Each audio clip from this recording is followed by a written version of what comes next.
Welcome to today's episode of Wits and Co, where we bring to our fore valuable discussions around career matters, workplace culture, leadership, and a host of other things that actually bug young millennials and professionals like me. My name is Dayton, and on today's episode, I'll be highlighting 3 important things about leaping into a career change. On the very first episode of this show, I talked about making some, career changes which I was looking forward to.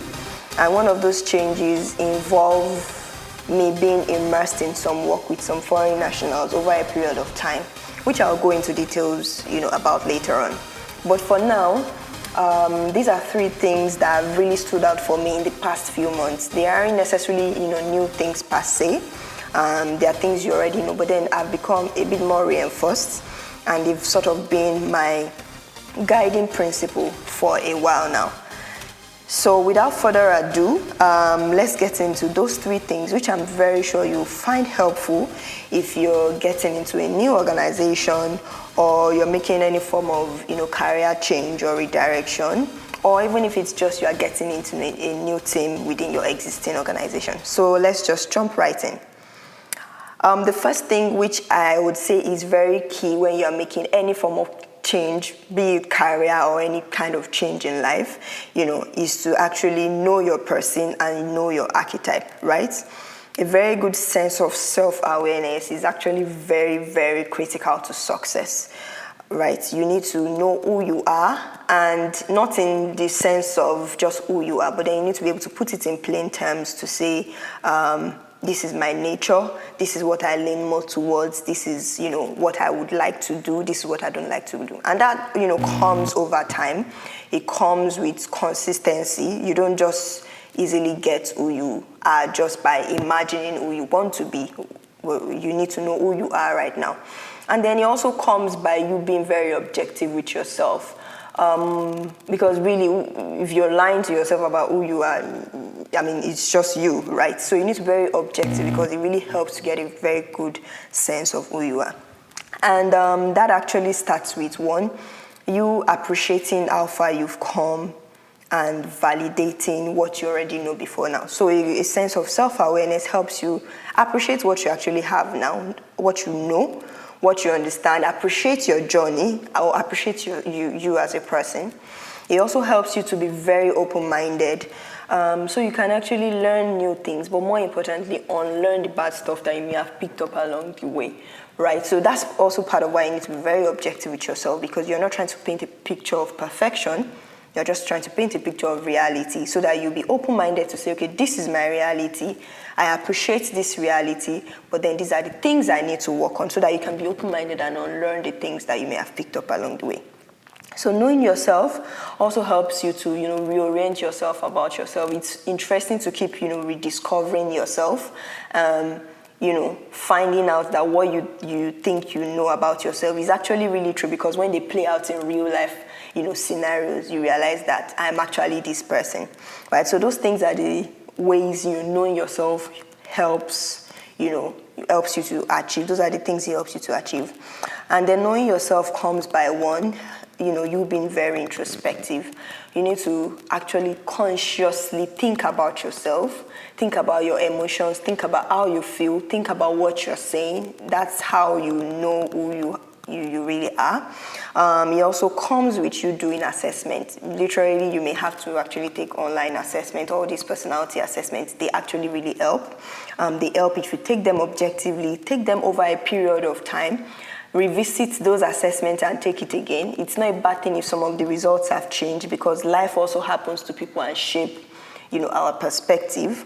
And you find out a lot of things from those kind of assessments. So we also, validate who we are by the actions that we display when life plays out, like I said earlier. So whenever things happen and you believe this is what you know about yourself, do you really act that way in reality? So who you are is not just theoretical, it's actually very practical, very applicable, very relatable. And at the end of the day, you need to be able to retrospect and say, okay, how was my day? How was my week? Think about it. Think about your actions. Think about the things that pissed you off. Think about the things that made you really excited. Maybe those are the things that you really inclined towards. So that sense of retrospection helps to actually now think and put things in context based on your actions. So that's it about knowing your person. It helps to, operate well in your area of strength and in your team. Know what you can bend over backwards over. The second thing that I've learned is knowledge is really good, but understanding is extremely great.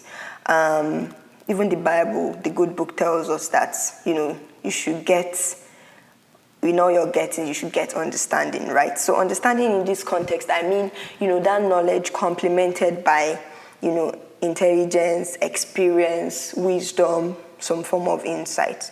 And of course, it comes over time, right? When you're conversing with people, when you're sharing your thoughts, when you're in discussions, you can easily tell between someone that's just giving you theory or regurgitating what they may have read but have not really applied it or are not really contextualizing knowledge. So you need to be able to take knowledge and you need to be able to transform that knowledge and say, okay, let's apply this knowledge. How does it play out? So things are not necessarily black and white the way we see in books, but then experience, wisdom, insights, it all matters, in conversation and in dealing with people and in making you stand out at the end of the day.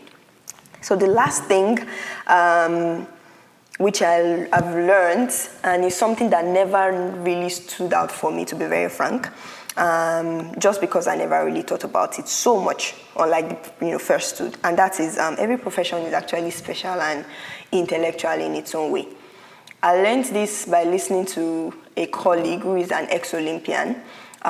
So he started by telling us about an Olympic that he won for his country and how, they strategized and planned towards winning. It was an Olympic, it was a sport, it was a snow skating sport, and they literally had like a paper strategy to say, okay, this is how we're going to win, this is how we come in, this is how this person goes, this is how and they practice following that strategy. And then he played the, video of them implementing that strategy, and it was so clear that they worked together as a team, they had a strategy and they executed it and they won. Now it just occurred to me that this is sports, right? One would just think sports, you just need to be physically agile to actually get it done, but no, everything comes with some form of intellect. Even sports that you think is a physical activity has some form of intellectual investment that goes into doing it very well. So irrespective of the profession, there's some intellect that goes into it, and it's extremely important for you to realize that one, it humbles you to actually be able to accept other people and the help they are willing to offer, and it also helps you to see how you can contribute to other people, because now you are at par, you're not more special than them because you think your profession is a bit more intellectual. You are now at par, and then you can actually contribute to each other. So the realization of, that every profession is intellectual helps you know that you can be of value to anyone, and anybody can be of value to you irrespective. You don't need to play within your industry or your space alone. Every profession is very intellectual and special in its own way. So those are the three major things that I have picked in the past couple of months, and they are forming and shaping my perception about life and change generally, and I hope they do for you as well. One being, know your person, know your archetype, consistently keep finding out about yourself, keep discovering yourself, keep surprising yourself and finding out that, I didn't know I was this person. And secondly being, knowledge is good, but understanding is extremely important. And the third being, every profession is intellectual and special in its own way. I'll be right back with a couple of changes and a couple of information about the podcast. So, see you soon.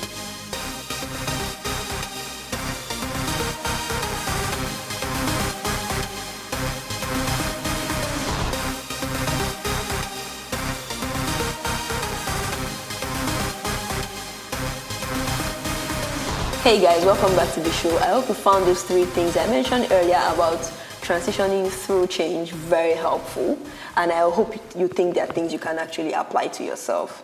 I would love to hear from you guys. What are your thoughts on these things? Are they things that you've applied before and they didn't really work?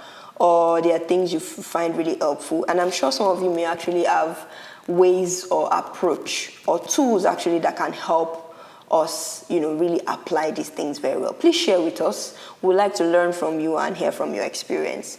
Now, speaking about sharing, I would like to let you guys know how you can interact with us or interact with the show in between podcast episodes, right? So the first thing is we're actively on social media. We're on Instagram and we're on Twitter, and a lot more activities do go on in between the episodes on Instagram and Twitter.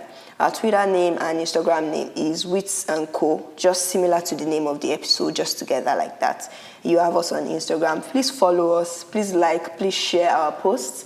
And hi to the people that already follow us on social media. We're also on Facebook, which is just similar to the name of the show, Wits & Co. And you're able to send us emails as well. info@witsend.co is the email address of the show. Send us an email and we'll get right back to you. Interestingly, we have a website, which is www.witsend.co. So you can go to the show's website. It lists all the episodes, so you can see previous episodes there just to catch up on the show's episodes. And guess what? You can send us a voice message on the show's website. So immediately you go to the show's website, you see a button that says send voice message. Once you click on that button, you are good to go. You just start recording, and when you click send, we get the recording on the show. So you can just let us know your comments, and guess what? Sometimes your recording is so valuable, and what you say is so valuable that it makes it into the show. So I would encourage you to go there, and who knows, you could actually hear yourself on the show one of these days. So a few changes are happening to the podcast very soon, right? The first being, we'll be keeping our episodes shorter, less than 15 minutes. The whole idea is we want to be able to encourage you to at least listen to the podcast while you're taking your run or when you're commuting between, home and work, just to be able to get you going for the day. So less than 15 minutes episodes starting from this episode. The second thing is also we'll be having more frequent episodes. I know I was AWOL for a while, but as much as possible, I'll be putting out an episode at least every month. We'll be having one episode. And then for the next 3 episodes, we'll be releasing features and interviews with some interesting people. So you need to keep looking out for that. And lastly, we're available on all platforms. So just to make the listening experience better for you guys, our episodes are now available on all major platforms. So whether you prefer iTunes or Spotify or Stitcher, Google Podcast, Anchor FM, or TuneIn, you'll be able to listen to the show without any additional hoops or barriers to, jump through. So get engaging, get listening, and I'll see you guys in the next episode. Bye, guys.